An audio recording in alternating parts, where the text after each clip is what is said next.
Okay, hi folks. We're just going to wait a couple of seconds. We've got a few more people coming into the waiting room.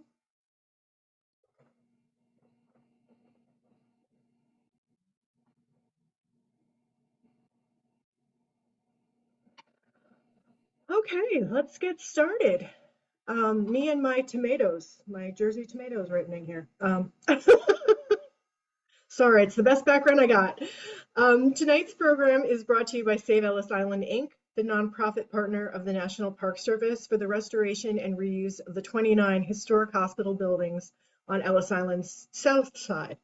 To learn more about Save Ellis Island and the work being done to preserve this national icon, please visit www.saveellisisland.org.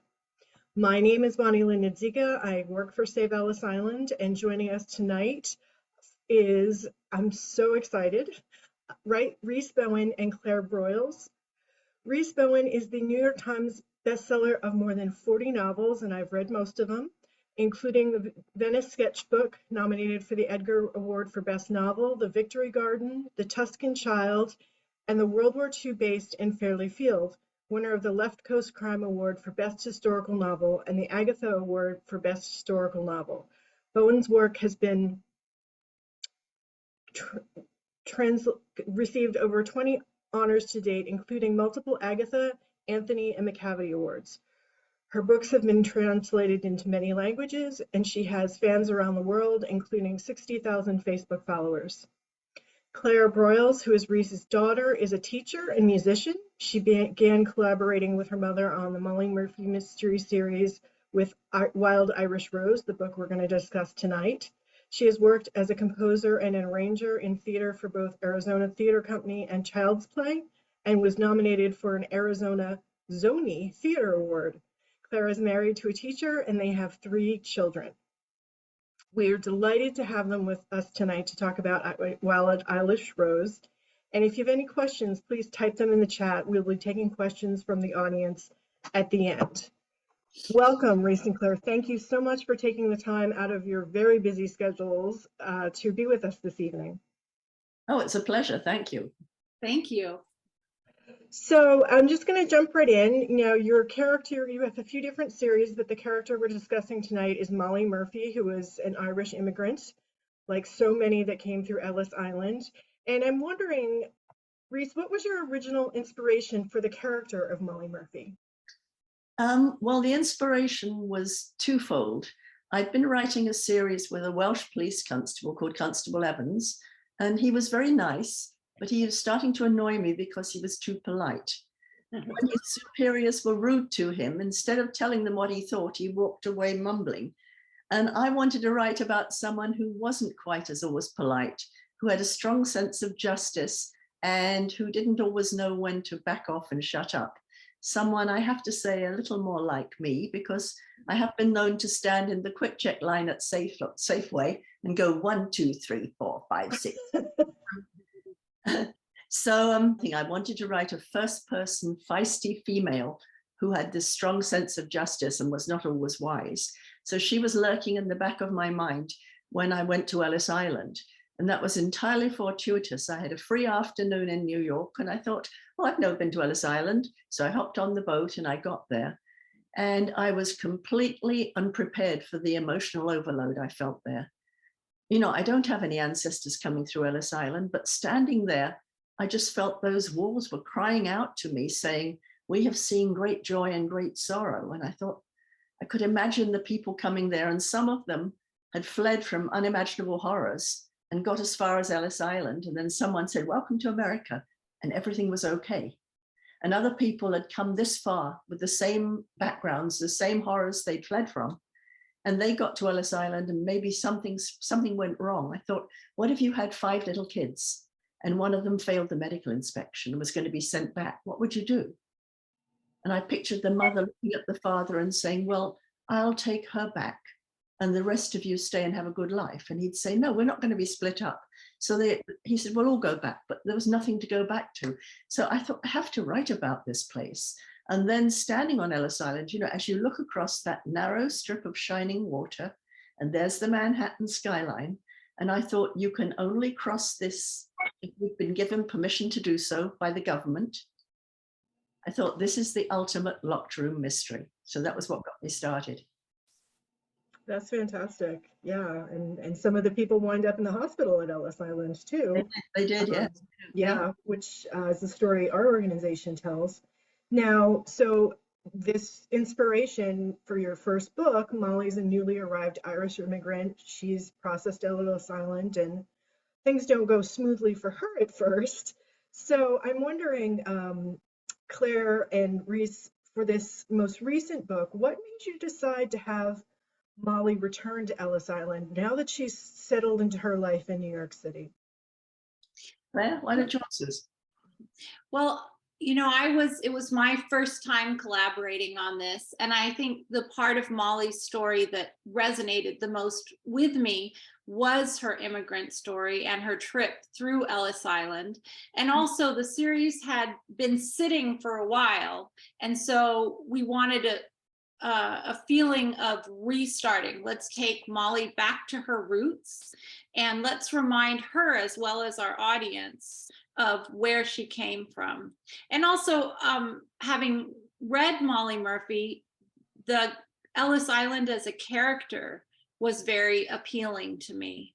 It is a character in that first book. I mean, it's a life-changing experience for everyone who goes through it. And I wanted to take us back to that life-changing experience and watch it change someone else's life and have Molly watch that happen. Wow, that's really neat. And it's funny that you should call Ellis Island a character in the book. I think that's really awesome. I think sometimes we don't really think of places in books as being a character in the story, but Ellis Island is a place that, you both mentioned has so much emotion and so much history that it certainly can be a character in its own right.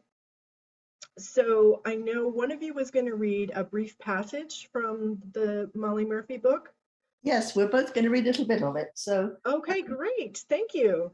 So this is going to give you a little feel of Molly's going back to Ellis Island after many years, of course, several years in New York.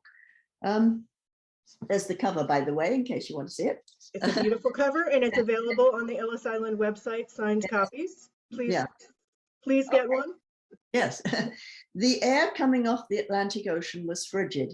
I leaned on the rail and watched the island as the big brick buildings came closer.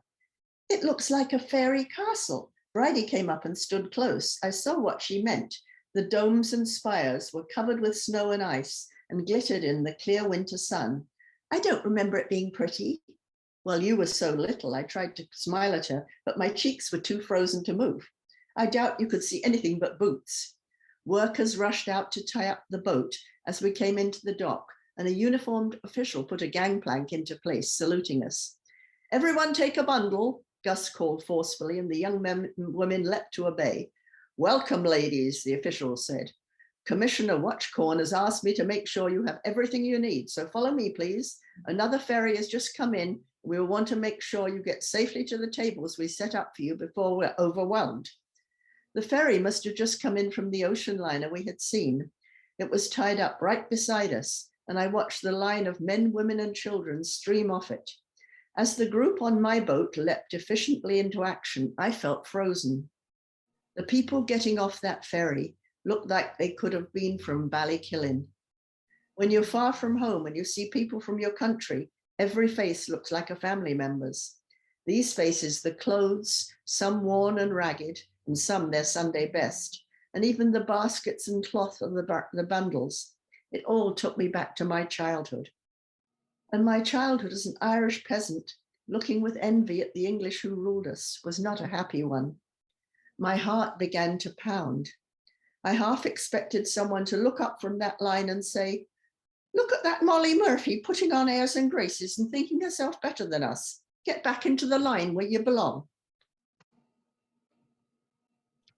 I'm Molly Sullivan now, I reminded myself. I'm not a girl from Ballykillen with nothing but the wife of a respected policeman. Still, as we walked away from the boat, arms full of coats and shawls, I kept close to Gus and Sid. Even though I knew it was ridiculous, I couldn't help feeling that if I got mixed into that line of immigrants heading towards the building, I would never be allowed to come out again. Or, more ridiculously still, I would be sent back to Ireland, where there could well be a price on my head for a couple of crimes I had committed. As we neared the main entrance, our group had to cross the line of people waiting to get into the baggage room on the ground floor. The men stepped back politely and touched their caps to us.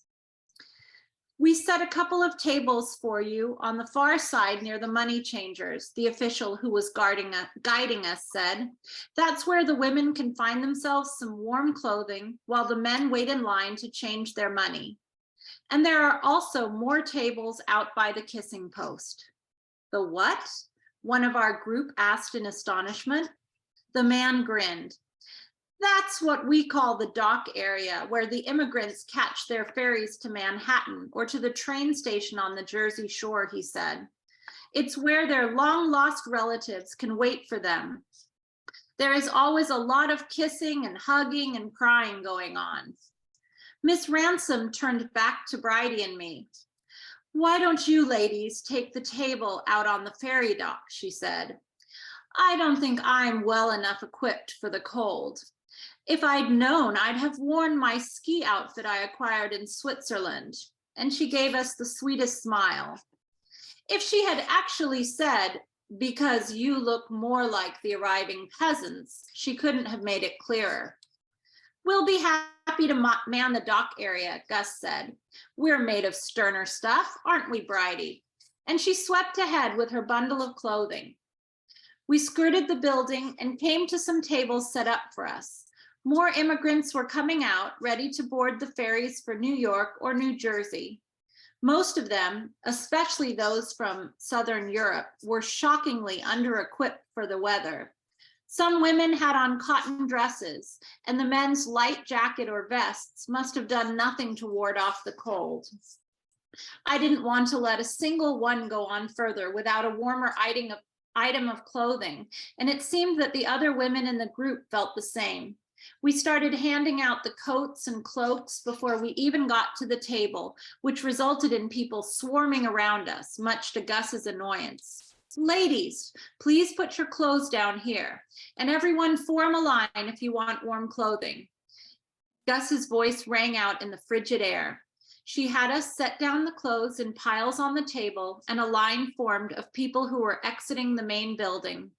Many of them dragged baskets or suitcases. The women held tightly to children's hands, but some of the young men seemed to have nothing but the clothes on their backs.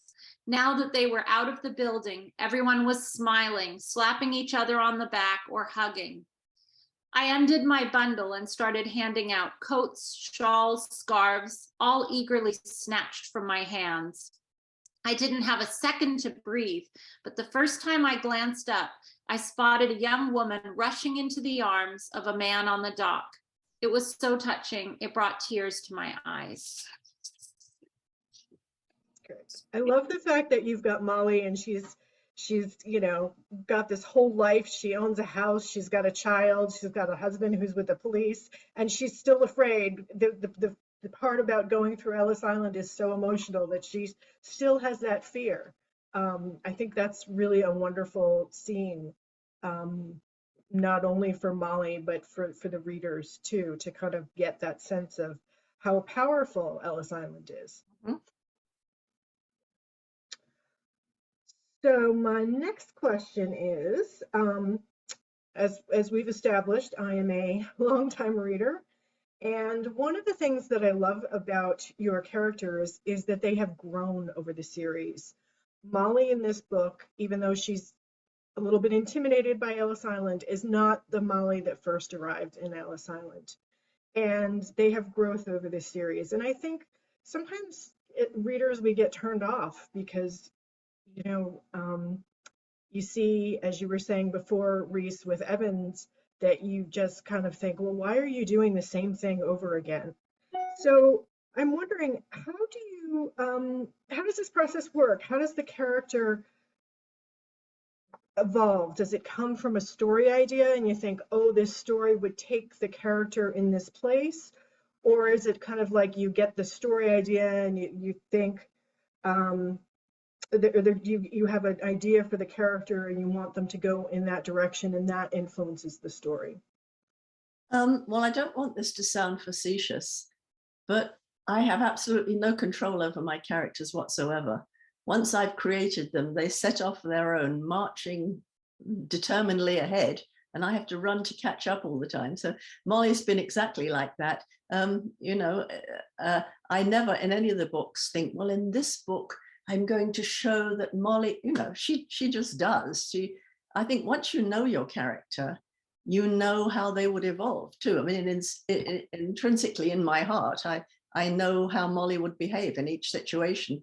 And I think it was interesting for this scene that we just read, because it did show you, I mean, a tiny bit of insecurity, but it shows you how far she's come in the 17 books that we've already written, or that I've already written. She's just joined on, but yeah, it shows you, that she now is an established woman with a family of her own, with a place in society.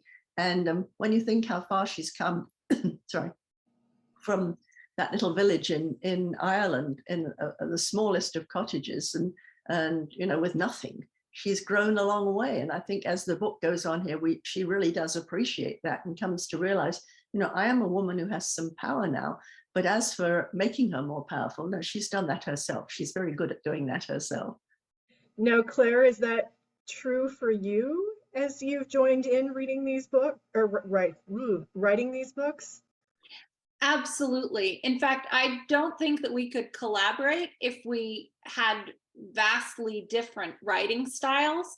And so I must have learned this from my mom, but when we look at a book, we set the scene and then we think, then we let the characters act in that scene, almost like setting a stage with the different props and the different basic things that are in that world. And then we let the characters tell us how they're going to react to those things that we've set around them. And they really do, and they will fight you too if you want to have a character do something for a plot point and they don't want to do it. That scene becomes impossible to write till you just say, okay, you don't have to do, I won't try and make you do this. We'll do more what's in your nature.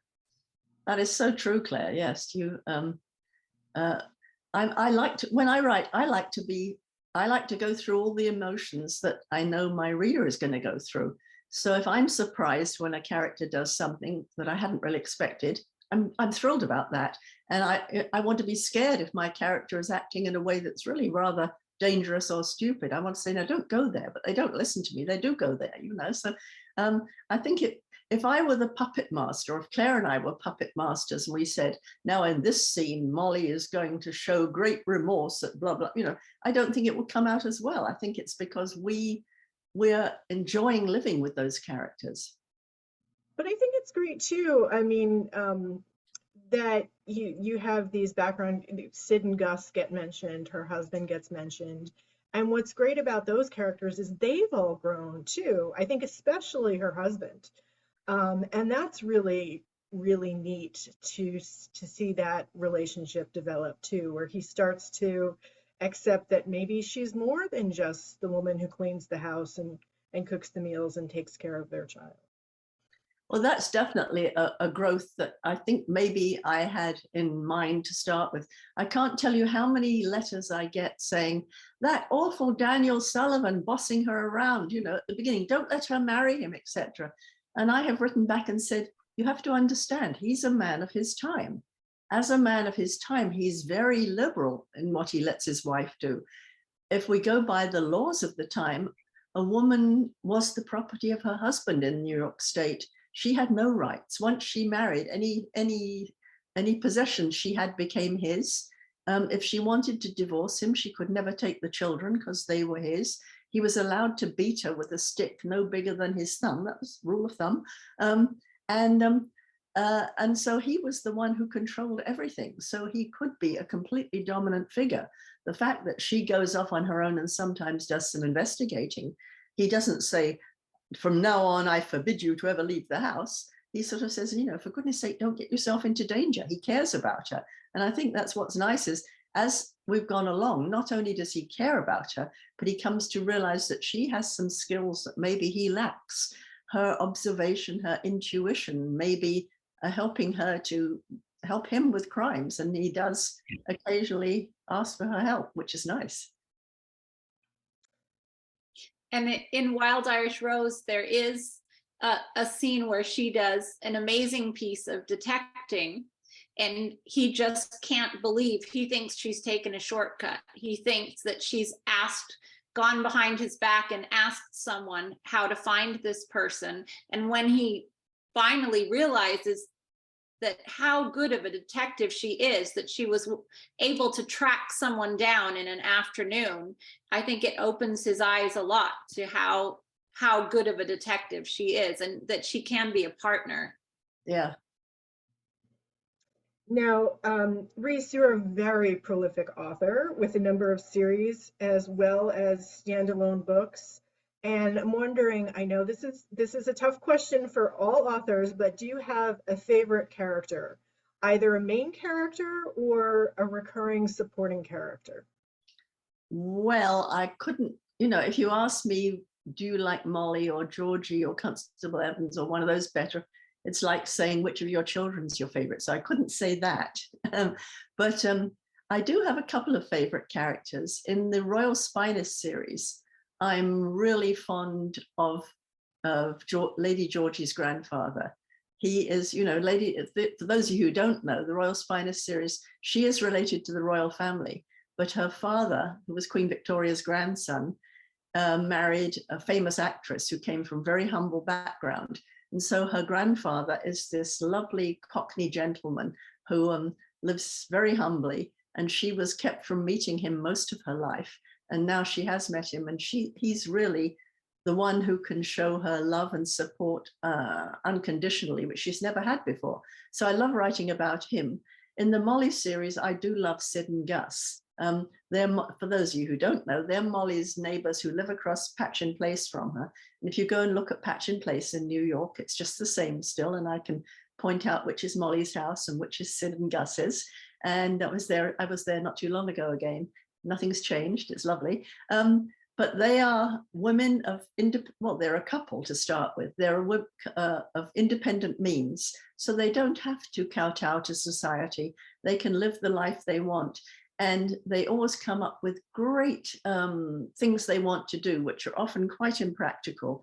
You know, you can go into their house and they've turned their living room into a yurt and they're sitting on the floor. Or, you know, Sid once wanted to adopt an elephant. You know, so they're not always consistent in following through this, but through them, Molly has seen her eyes open to all sorts of things. And again, they are people who are the sisters she never had. They're so supportive of her that it's lovely to have them living across the street.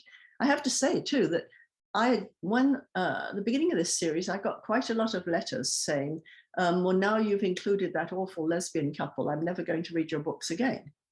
So I wrote back to each of them and I said, well, I want you to understand I was trying to create the bohemian atmosphere of Greenwich Village as it would have been at that time, to be quite accurate. That's reason number one.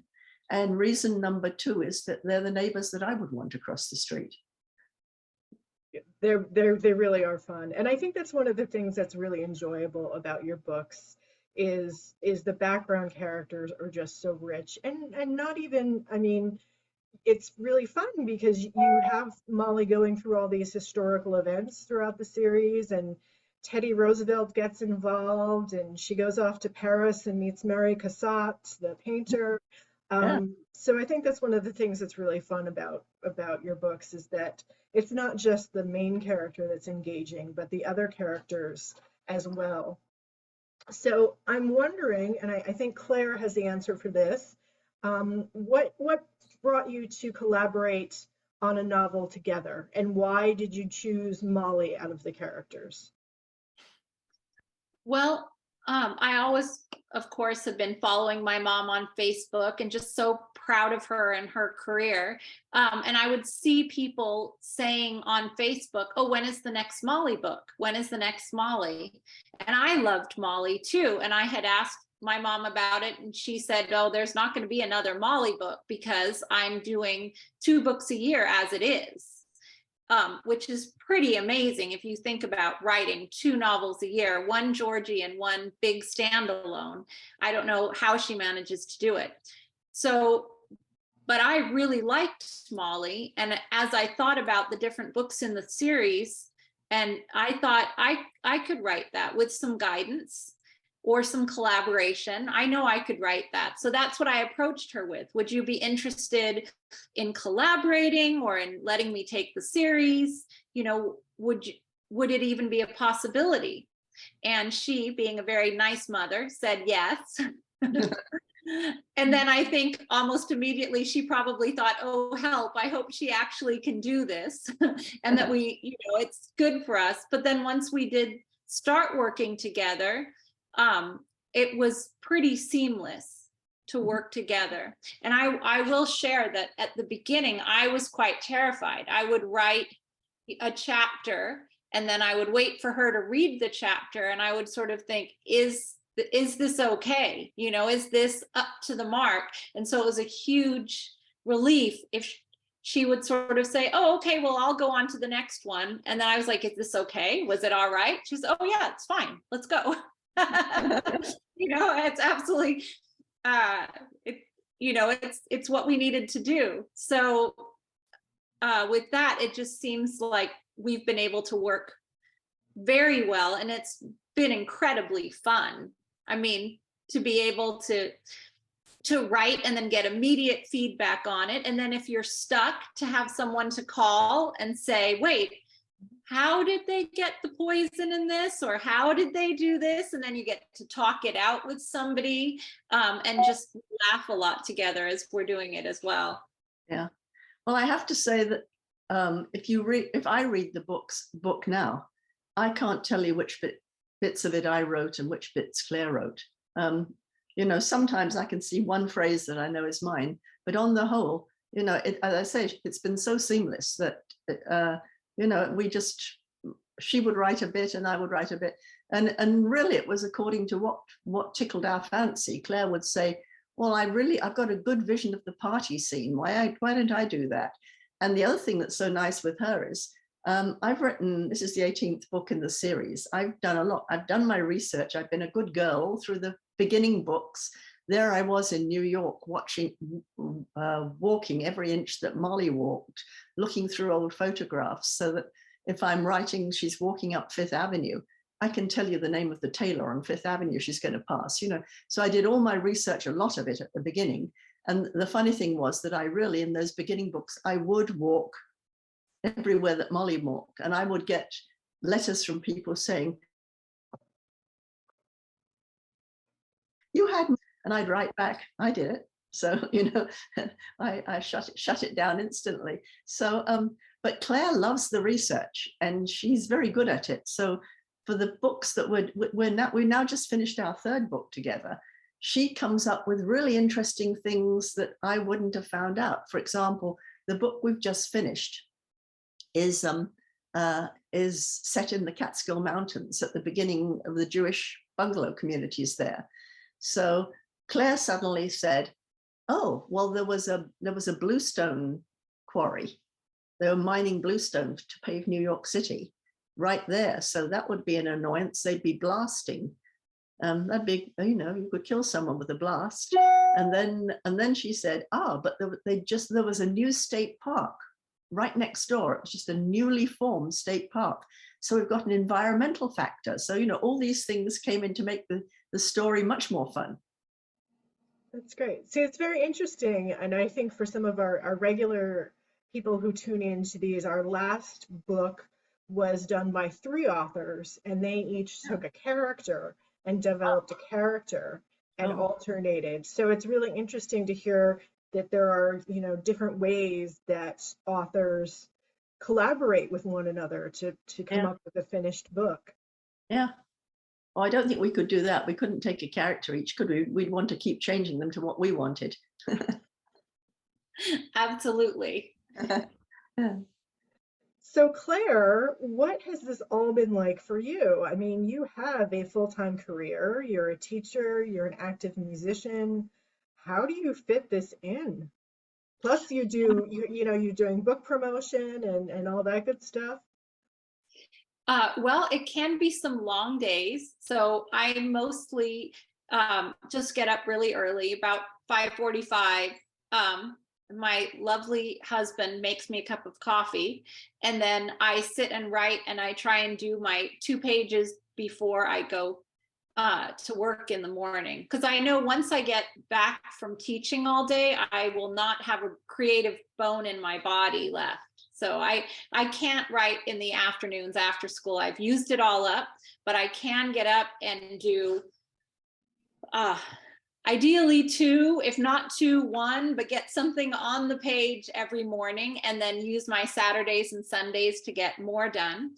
And frequently people, now that I say that I've co-authored a book, people will say, oh, I have a book I'd like to write. How do you write a book? And if you think about it, if you write 1 page a day, you will have a book in a year. So it's a lot about sitting down and not giving up on it, and just being dedicated to your craft and to doing that writing every day. Yeah, so often you meet someone at a cocktail party and they will say to me, oh, I intend to write a book one day. I've got a great idea for a book. And I say, what are you writing now? And they go, oh, I don't have time to write now. I'm too busy. And I said to one woman once, if you told me you were going to perform a concerto at Carnegie Hall one day, and I asked you how much you practiced, and you said, I don't have time to practice now, I wouldn't believe you. Writing is a craft, really. You're putting together, every time you put words together, you get better at it. So, if you want to write, you have to write every day, just like Claire's doing. And Claire, I'm curious, since you are a musician and you write music, how has this been for you as a creative outlet? Or is there a comparison at all between writing music and writing a novel, or it's totally different for you? I think it's different. I would say writing, I'm a huge reader. Like, that has been an immense part of my life. And I would say that writing is more like reading. And because of the way we do it, that we don't necessarily know what the characters are going to do. If I am really involved in a scene and I have a nice chunk of time to write it, it feels to me like I'm reading a good book, because the whole scene is coming into my head and flowing out onto the paper. So yeah, I would say writing's more akin to that joy of reading that I get. And music is, delightful, the best when you can do it in an ensemble. And I suppose composing was a little bit like writing, because I'm sitting at my computer making it happen. But they're very different things. Well, you were obviously a very creative woman. That, yes, I think I am that Enneagram type, the creative. Not always the most stable type in the world, but children have mellowed me down and made me more creative, and I've had to do it on a time schedule. Before I had kids, if I was going to do something creative, I might stay up all night doing it for 3 nights in a row, and then crash for 2 days after that. Once I had kids, then I had to, I have an hour here, I have to be creative now. Now, Rhys, how do you juggle writing multiple series and standalone books? Because you've got Lady Georgie, who is on a completely different continent and of a different class than Molly Murphy, and then you've been writing standalone books that have to do with like World War II. It seems really overwhelming to me. I mean, that as that person who has the book in my head but doesn't actually write anything. Although I write for a living, I just don't write novels. Yeah. How do you juggle that?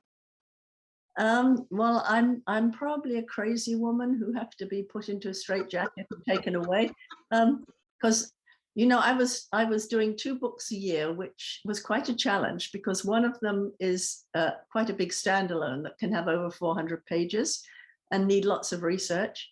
And then my daughter comes to me and says, "We'd like to do Molly Murphy together." So it's a lovely idea, but it gives me an extra half a book to do a year. So it's I've normally worked that I need to get a book done in 6 months. And so I try to do the first draft in 3 months so that I can then go through and read, polish, edit, and do everything else. But with the third book, it really means there isn't much downtime between them anymore. So I'm hoping to step back a little bit with each book until I can say to Claire, "This is all yours, off you go now." That will be fun. But writing the very different things in a way is very therapeutic for me. If I had 3 series, for example, that were very similar, I think I would get incredibly bored, and I would find the writing a chore. But having things that are so different, when I'm writing a Molly book, often they're quite sort of intense, and there's a lot of real research involved. So I'm very involved in that. And then I think, oh, good, I get to do a Lady Georgie book next. And they're often pure fun, with the characters who do silly things. And we have Queenie the Impossible Maid and the awful sister-in-law and all those people who are just fun to write. And, the more awful they are, the better. Mrs. Simpson and Georgie's mother who spar all the time. So I really enjoy those. They're quite therapeutic to write. And then the big standalones, they do require an awful lot of research and then a lot of writing afterwards. And some of them are quite dark.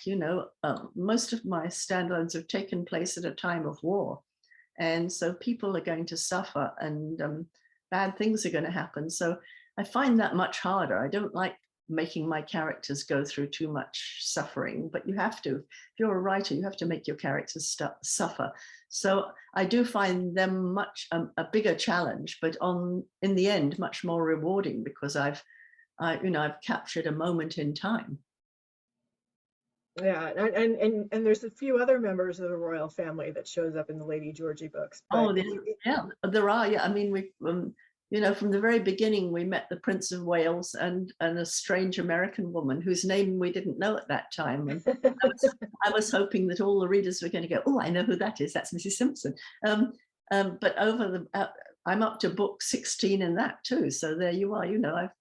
These series have been going for a long while, and we've met the King George V. We've met Queen Mary, the Prince of Wales. We met his younger brothers, the Duke of York and the Duke of Kent and their wives, and Georgie was at Marina's wedding. She was one of the people in the wedding party. So we've been a lot with the royal family, and writing about real people I think does give me a challenge because I have never wanted to make them do anything I knew they wouldn't have done in real life. So on the whole, I've tried to, if they say something, I know it's an opinion they expressed. So I've tried really hard to keep them as real characters still. if only you could figure out a way to bring Molly and Georgie together, that would be something. I mean, that has crossed my mind, for a short story or something. Molly wouldn't be that old. She'd be in her 50s. And what if she came to London and Daniel had an assignment in London and she bumped into Georgie? Wouldn't that be fun? I might do a short story on that sometime. Absolutely. I think you should start tomorrow. Or Georgie could come to New York. Yes. Oh, yes. Yeah, that would be good too. Yeah. And she could come with her mother, and that would just be a whole other. That's a thing. Yeah. Yeah. Well, actually, Georgie was in New York for one of the books. Why didn't I think about it? Then I moved her out to New York again. That was a waste, wasn't it? Well, it's a new opportunity. So. Yeah. Right. You've written short stories, as you were just saying you could do, and release them as ebooks that give us insight into Molly's life in Ireland and what happens to her in between books or some of the stories. Have you considered writing short stories for either series about some of the other characters? If we skip back 2 questions to how do you manage 2.5 books a year? I think maybe short stories are not part of my life at the moment. There's just no time. I do enjoy writing them. I think they're a big challenge because in a novel, you've got all this time to character development, plot expose, setting the scene. You've got plenty of time and leisure to do this. In a short story, it's like one of those snow globes. You bring someone into this little scene and you make something happen that changes the status quo all in a few pages. So they're fun to write and they're challenging to write. And if I had more time, if someone said, right, you have 2 years with no novels, I would say, oh, I think I'll write some short stories. And it would be fun to write one with Sid and Gus as the protagonist, you know, or with Ryan O'Hare, the flamboyant playwright, as the protagonist. But at the moment, no. Claire, I'm throwing this one over to you. All right. Not that you have any more time than me, but yeah. Ryan O'Hare's Day Off, like a Ferris Bueller, but with Ryan O'Hare. Yeah. Yeah. So, but you've actually written some really amazing short stories that were in different anthologies. Yeah. That were very different than the novels, but they had that classic short story mystery twist at the end, like an Alfred Hitchcock. So I've enjoyed them a lot. Yeah, I've written very dark, you know, normally you're either really a cozy writer or a noir writer, and it's based on the way you see the world, I think. And my books would veer more towards the cozy than the noir. I like to have a happy ending or a satisfying ending. I like justice to be served. But in my short stories, for a short space of time, you can go as dark as you like. I've written some really dark, spooky, scary ones, which have been fun to write, you know, and then you can finish it and walk away and send it off to Alfred Hitchcock magazine and say, good, that's gone. So, but it really hones your writing skills when you have to practice, how do I create a character and give them a life and make something happen to them that's really significant in 15 pages, you know, it's. Yeah. So any desire on your part, Claire? Yes, actually, I do have a couple of short stories that I'm noodling around with that are a little bit, one that's funny and one that is that more kind of a dark sense of humor. So if we'll see, I think now that we've finished the Molly that is due in January, I think I'll be working on those two, like Rhys said, honing my craft, you know, so that I'm writing every day. Well, it has been so fun to talk to you. Can you guys give us a little, because I know the book is coming out March 2023. Yes. What is next for Molly Murphy, our favorite Irish immigrant? I have the cover of the advanced reading copy here for All That Is Hidden.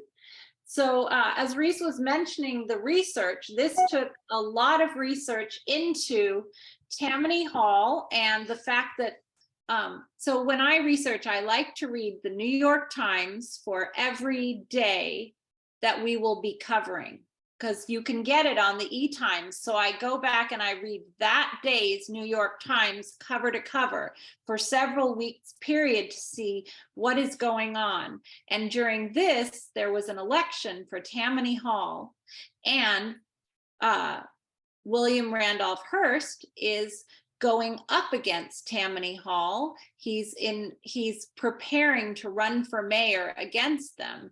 And so against that backdrop of the corruption of Tammany Hall and their bid for the docks that were just being built, and everything going on with the workers, the loaders, the longshoremen. So that's the whole backdrop that Molly finds herself in, is now politics. So Mrs. Sullivan, Daniel's mother, has been saying forever that she wants Daniel to get involved in politics. And to Molly's horror at the beginning of the book, Daniel does decide to get involved in politics and drags her into it. And then when a murder occurs, and I won't say who, she has to get involved not only to solve the murder, but to get Daniel out of some trouble as well. Yeah, he's every bit as troublesome as she is, isn't he? That's true. He gets in just as much trouble as she does. Yes, he does. Yeah, yeah, yeah. He lives on the edge quite a lot because he's asked to over the course of the series. He's asked to have undertaken some really difficult and dangerous things. I'm thinking of the book that was set in San Francisco, which was very harrowing. Yes. Yeah, yeah. That was a really good one. Mm-hmm. Fog and Fire, Time of Fog and Fire. Time of Fog and Fire, yeah. And then another author that I really enjoy, I can't think of who now, did one, and it was set in that time period, and it was really kind of fun to have read both of them, because it was like looking at the different sides of a coin. Yeah, Laurie King did one. Was it Laurie King you were reading? It's called I've read the Laurie King one, but no, it wasn't Laurie King. It was another one.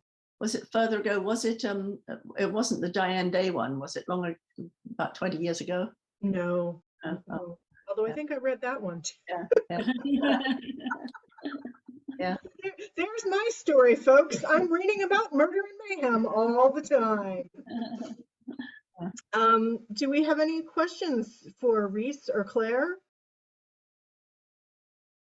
Please type them in the chat. Comments, suggestions? Adoration. Adorations. Well, I'm here to give you tons. So if you're looking for a third writer, for short stories.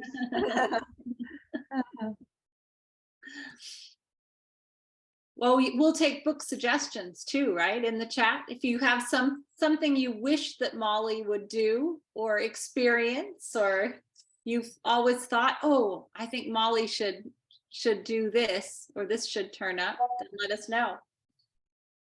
Ooh.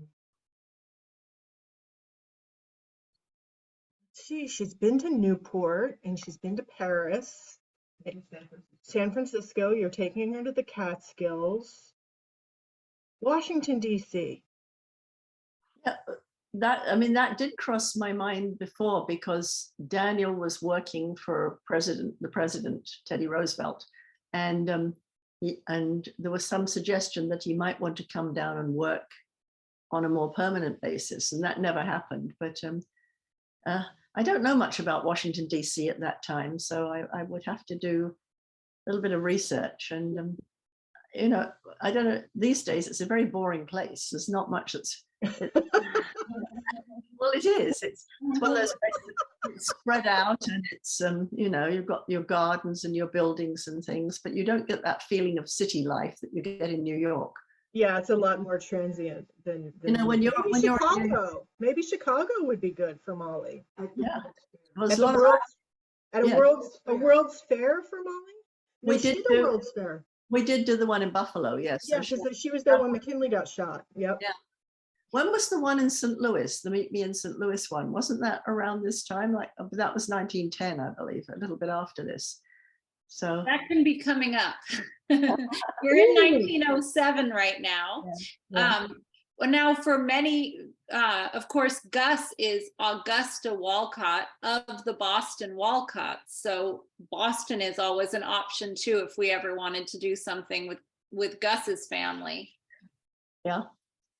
And, going forward in the series, maybe 25, 26, you could put her on the Titanic. It's funny, that's exactly what I said. I said to Claire, when I get tired of this series, I'm putting Molly on the Titanic. Titanic, yes.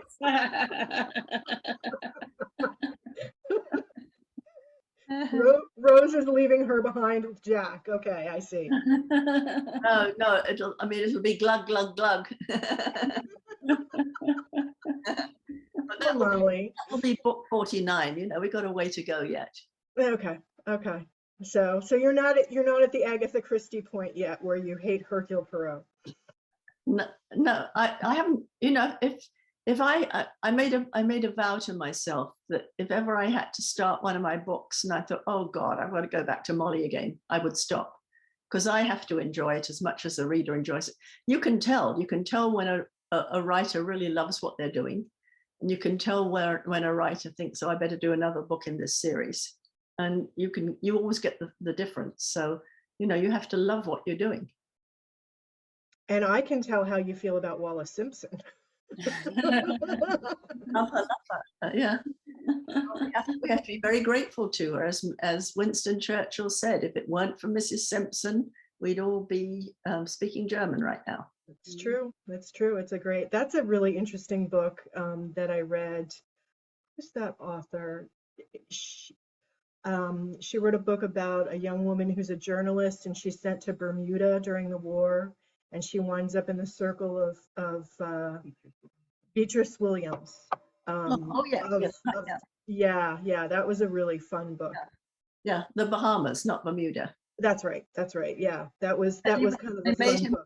They made him governor of the Bahamas because A, it was sufficiently far away, and B, it could be patrolled by American U-boats. I mean, so because the big worry was that the Germans would kidnap him and put him on the throne as a puppet king. So, and Molly, I mean, there's always the option to bring her back to Ellis Island as well, right? I mean, you could let us know when you're in the area, and Yes. we would love at Save Ellis Island to give you a tour of the hospitals, and you can have Molly be an undercover nurse. I would love to see the hospitals, because when you do the tour, you're only shown the island that they've spruced up nicely. Yes, well, our tours, the hard hat tours on Save Ellis Island, take you on the non-spruced up side. But it's fascinating. It's really a fascinating place. You were asking about future books for Molly. So many things have been serendipitous. When I'm thinking of what stories I'd like to write, or what, sometimes you're given a great gift. And I was in New York once in September, and it was the Feast of San Gennaro in Little Italy. And we went down to Mulberry Street, and Mulberry Street had these like lights strung across it, had booths down both sides, and they were cooking all sorts of good things. You could smell garlic and cinnamon and clams and everything were cooking. And because there were booths down both sides, the crowd was channeled down the middle, and the noise level bouncing back from those tenements was overwhelming. And I stood there and I thought, this is how it was. For the first time, I was back in, this is how this street was, with the push carts and the noise and everything. And so we walked up the street, and halfway up, I stopped, and the hair on the back of my neck stood up. And there was a booth, there was like a tent there, and it said, freak show, come and see the snake woman, 50 cents. And I thought, oh my God, I've been transported back. Wow. And as I said that, I got that shiver down that I can still remember how I felt, that I quite believed I'd been transported back to 1902 or whatever it was in those days. And so you're given a gift sometimes like this, that you can put that into a book, and you know how it feels. Actually, someone pointed out in the chat that there really was a Molly on the Titanic, and she was unsinkable. So yeah, that Molly. And just to let everyone know, if they're not looking at it, it seems like chat was disabled, and that's why we weren't getting any questions, but it looks like it's back up now. So if anybody did have a question or suggestion for us and tried to put it in, it looks like it's working again. And yes, I am a fan of Rhys's writing. I actually showed Rhys and Claire a photograph earlier. This is a photograph taken at Ellis Island. I'm in the middle, my aunt is on the left, my mother's on the right. And it was my late Aunt Edith who first bought me an Evans Above book and introduced me to your writing. So she's been sitting over here. She's been sitting over here with us listening from afar. Mm-hmm. Good. That's great. Now, does anybody have a question before? We've already got 5 more minutes. So before we go, if you've got a last minute question, do jump in. See, they're all so satisfied. We've Well, at least we've amused each other for an hour. yeah. Oh, yes. Kathy Golke, who is one of our writers who has presented before, says it's wonderful to hear a mother-daughter writing team thank you for this event. So. Oh, thank you. Yeah. Well, it's been a great joy to me. You know, when Claire came to me and said, I think I'd like to write with you, I knew she was a good writer. We did a children's book together once. So I knew she was a good writer, but, you know, it was a little bit of a risk because she's my daughter. I love her. And I would hate to say this isn't going to work. And it worked way more seamlessly than I ever dreamed. She came in with great ideas. She said, why don't we do this in this book? And she started off and it was just seamless. So what a joy it is to have someone to, you know, writing such a lonely profession, to have someone to write with, where you can call each other every day saying, I know what should happen in the next scene. How about she does so-and-so? And you go, oh, yes. You know, it's lovely. It's like having two brains. Absolutely. And then, yes, I mean, then we chat about our other projects too. So, you know, Rhys will call me about what she's writing now, and I'll call her about a series that I'm of my own that I'm trying to get off the ground. And so we just can bounce things off each other all the time. It's really fun. It is. Oh, I have a question here.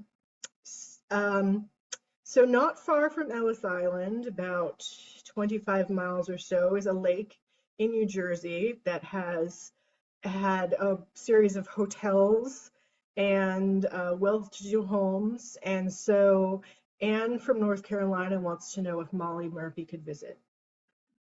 Oh, that would be worth looking at, wouldn't it, Claire? Yeah.